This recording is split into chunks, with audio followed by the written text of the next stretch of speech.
Assalamu alaikum, bonjour. Aujourd'hui, nous allons voir le transformateur monophasé. Donc, grâce à la découverte du transformateur dans le réseau de l'électricité, donc on a pu donc transporter et distribuer donc l'énergie avec le minimum de pertes. Donc, de quoi il est constitué un transformateur? Donc, généralement, un transformateur il est constitué d'un circuit. Donc, il est constitué d'un circuit magnétique, d'un enroulement primaire et un enroulement secondaire. Voilà, donc on parle du circuit primaire et un circuit secondaire. Bon, concernant donc le transformateur, donc il s'agit donc d'un convertisseur d'énergie qui est réversible. Donc il transfère en alternative une puissance électrique d'une source vers une charge, sans changer la fréquence, mais en adaptant la valeur de la tension et du courant au niveau du récepteur. Donc, pour les symboles électriques d'un transformateur, donc on trouve le symbole électrique suivant qui représente donc le rapport de transformation du transformateur, la tension primaire et la tension secondaire. Un deuxième symbole, celui-là il représente donc ce symbole il représente le circuit primaire. Ces deux traits ils représentent donc le circuit magnétique et l'enroulement, donc ce deuxième enroulement, il représente donc le circuit secondaire. On trouve parmi les types de transformateurs donc trois types généralement, donc un transformateur élévateur de tension, un abaisseur de tension et un transformateur d'isolement ou bien suiveur. Concernant le transformateur donc élévateur, donc on trouve que la tension primaire elle est inférieure à la tension secondaire, donc il permet d'élever la tension au niveau du secondaire. Par contre, un transformateur abaisseur, donc, on trouve la tension primaire, elle est plus élevée par rapport, donc, la tension secondaire. Et finalement, pour le transformateur d'isolement, on trouve que la tension primaire, elle est égale à la tension secondaire. Donc, vous allez dire, il suffit donc de mettre un fil, donc, pour trouver une tension primaire égale à la tension secondaire. Mais ces trois types de transformateurs, ils ont un rôle important. Donc, on parle de la notion de l'isolation galvanique. Donc, brièvement, c'est quoi l'isolation galvanique? C'est tout simplement le transfert de l'énergie sans contact électrique. Donc, on trouve au niveau du enroulement primaire une énergie qui est électrique. Elle est transformée à travers la bobine du primaire d'une forme électrique à une forme magnétique. Cette forme magnétique, elle est captée par le deuxième enroulement du transformateur. Celui-là, il transforme l'énergie magnétique en une énergie électrique. Donc, on trouve que il n'y a pas un contact direct électrique entre le primaire et le secondaire. Cette notion, c'est là où on parle de l'isolation galvanique. Elle est très utile pour les circuits de commande. On cherche à éviter donc de travailler avec une tension qui est élevée du circuit de puissance.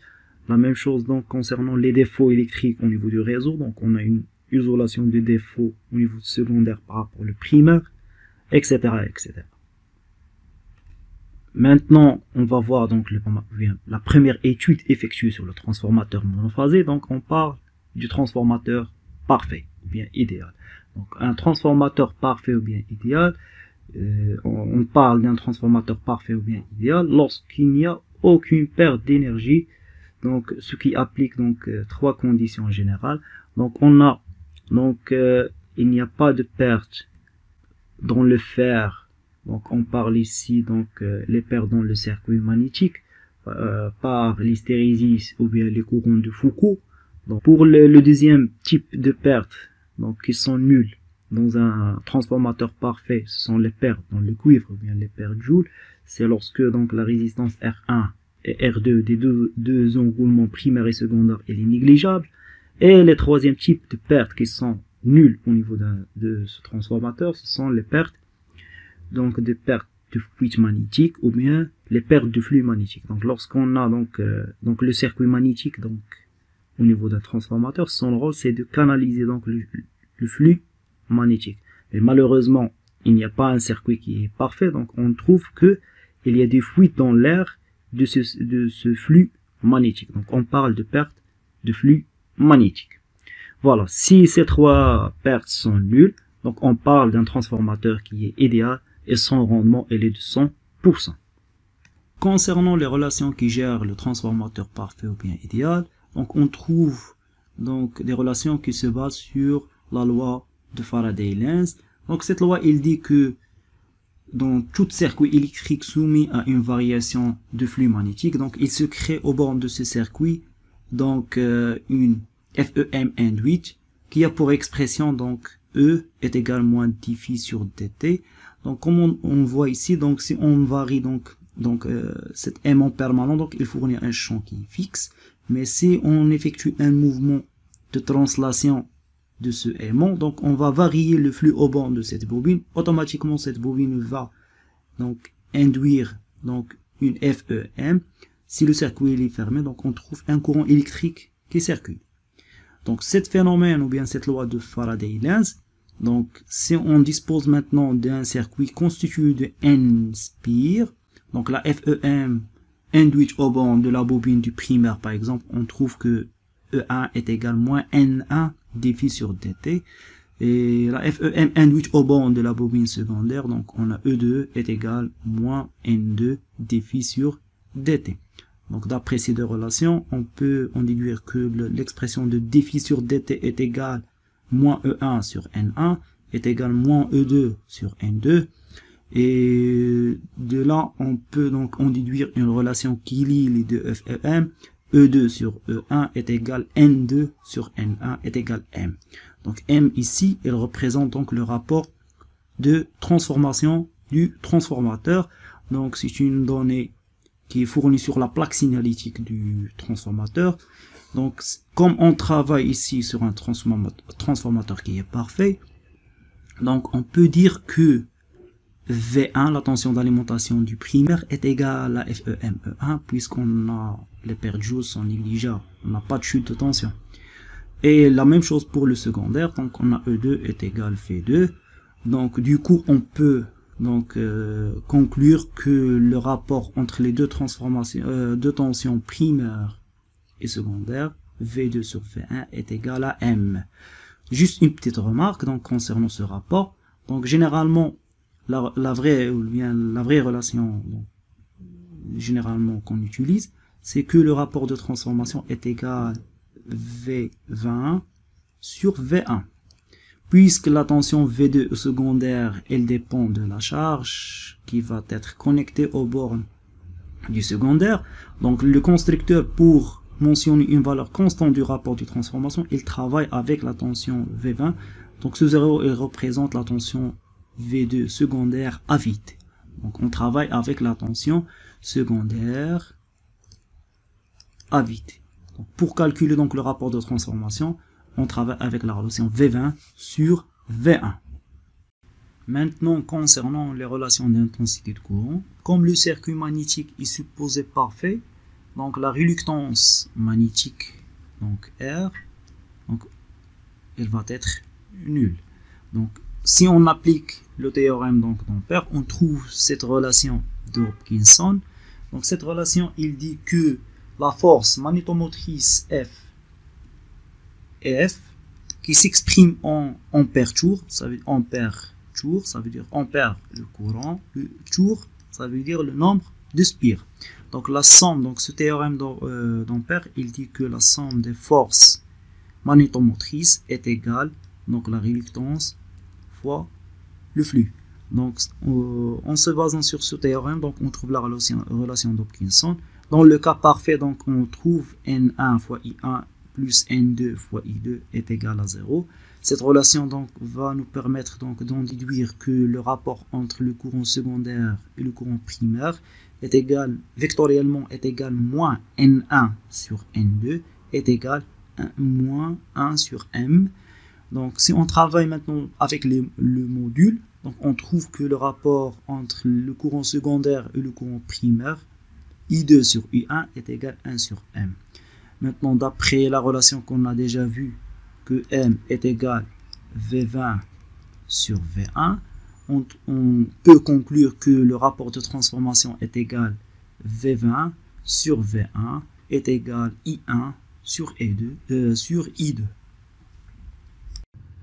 Revenons sur l'expression de la FEM N8. Donc d'après la formule de Bouchereau, donc on trouve que la FEM N8 est égale 4,44 fois la section droite du circuit magnétique. Donc la section droite, si on coupe donc le circuit de la façon suivante, donc on trouve la section droite du circuit magnétique fois le nombre de spires. Donc ici N1 représente le nombre de spires primaires, N2 nombre de spires secondaires, fois le champ maximal donc qui s'exprime en Tesla, et finalement donc la fréquence F du générateur alternatif.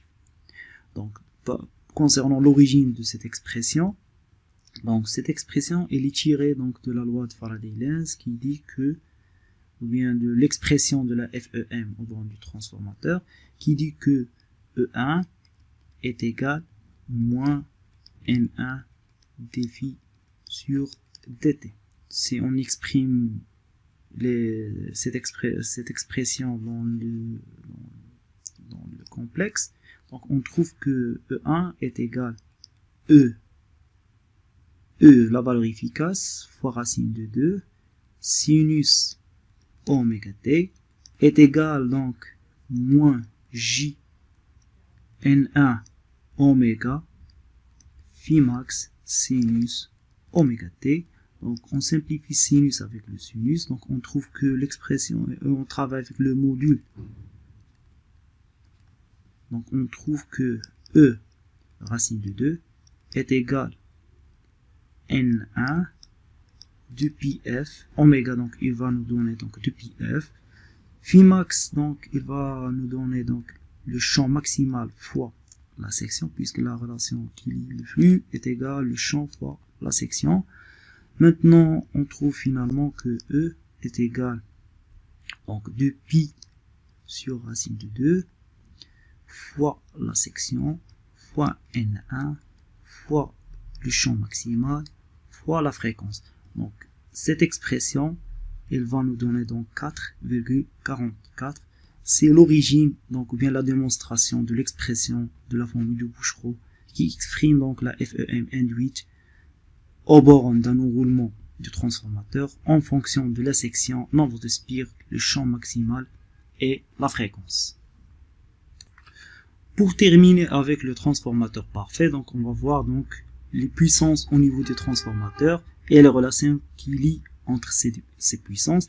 Donc au niveau donc d'un transformateur parfait, donc la puissance active donc au bord du primaire, elle s'exprime donc U1, donc la tension au U1 fois le courant I1 cosinus phi 1.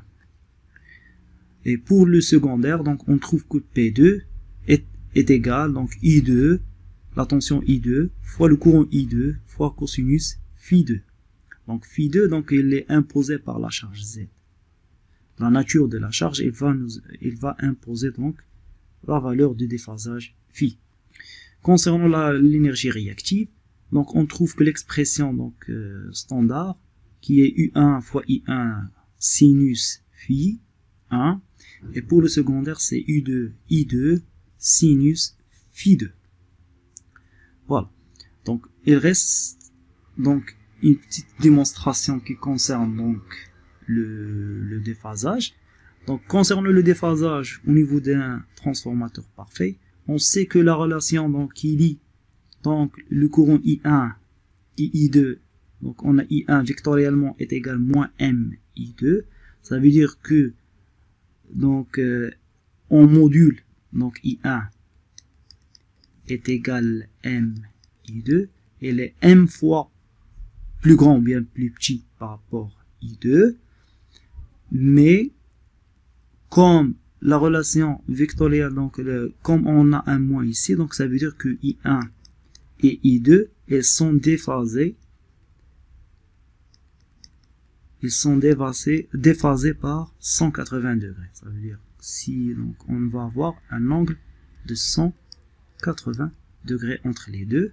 Donc la même chose pour l'expression des tensions, donc on trouve que I2 est égal moins M U1, ça veut dire que donc I2 elle est M fois supérieur ou bien plus petit par rapport à I1, selon si M elle est supérieur à 1 ou bien inférieur à 1, mais la relation entre les deux, on trouve un moins, vectoriellement on trouve un moins, ça veut dire que l'angle entre les deux, c'est 180. La même chose ici, donc on a 180. Donc le déphasage entre la tension primaire et secondaire, c'est phi, et la même chose, donc on a phi. Du coup, donc on peut conclure d'après ces deux relations que la puissance P2 est égale à P1, et on a aussi donc Q2 est égal à Q1, puisque donc on a le rapport entre U1, U2, U1, U2, elle est égale. Donc puisqu'on a maintenant déterminé que le déphasage entre le primaire et le secondaire, elle est le même dans un transformateur parfait, donc on peut conclure que la puissance en primaire active est égale à la puissance secondaire active. Et la même chose pour l'énergie réactive, ou bien la puissance réactive, on trouve que l'énergie primaire est égale, la puissance primaire est égale à la puissance réactive secondaire. Du coup, donc, d'après la formule de Bouchereau qui dit que S est égal à la racine de P carré plus Q carré, donc on a P2 égale P1, Q2 égale Q1. Du coup, on peut conclure que, ou bien d'après la relation, l'expression de la puissance apparente, la même chose. Donc, comme les deux rapports U1, U2, I1, U2 est identique, donc on peut conclure que la puissance apparente en primaire, elle est égale à la puissance apparente en secondaire. Maintenant, vous allez dire, il s'agit seulement d'un modèle qui est parfait ou bien idéal. En réalité, donc, on trouve un modèle qui est réel. Donc c'est quoi l'intérêt de cette modélisation du transformateur parfait? Donc, le transformateur parfait, donc ce modèle, son modèle, elle est très important dans la plupart des cas, surtout pratiquement. Donc, il facilite les calculs, on trouve des calculs rapides, et la différence entre les calculs trouvés sur le modèle parfait, ils sont proches du modèle réel, mais ils simplifient trop donc les calculs. C'est pour cela donc il reste intéressant donc d'étudier donc le modèle idéal. Donc une fois on a terminé maintenant avec le modèle idéal, donc on va voir donc le modèle réel.